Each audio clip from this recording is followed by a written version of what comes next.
பிரதமர் மோடி தனது 14வது வெளிநாட்டு பயணமாக பிரான்ஸ் நாட்டிற்கு சென்றடைந்துள்ளார்.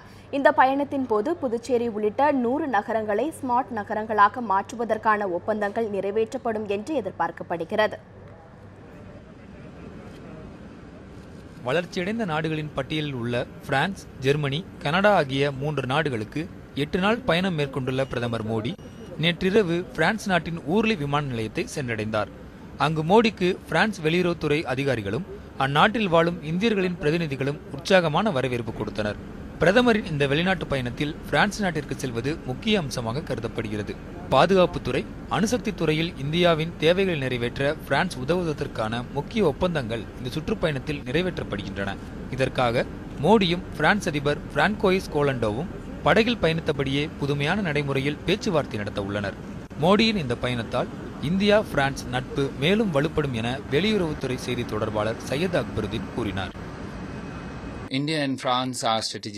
இந்தியாவும் பிரான்சும் வலுவான தூதரக நட்பு கொண்ட நாடுகள்.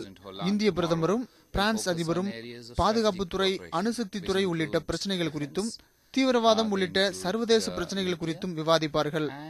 இரு நாடுகளின் நலம் சார்ந்த பிராந்திய பிரச்சனைகள் குறித்தும் அவர்கள் விவாதிப்பார்கள்.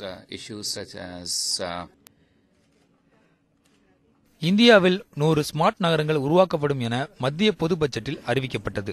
அதன்படி புதுச்சேரி, சண்டிகார், ஐதராபாத், நாக்பூர் உள்ளிட்ட நகரங்கள் ஸ்மார்ட் நகரங்களாக உள்ளன. இதற்காக பிரான்சின் உதவியை பெறும் முக்கிய ஒப்பந்தங்கள் பிரதமரின் இந்த பயணத்தில் கையெழுத்தாகும் என தகவல்கள் கூறுகின்றன.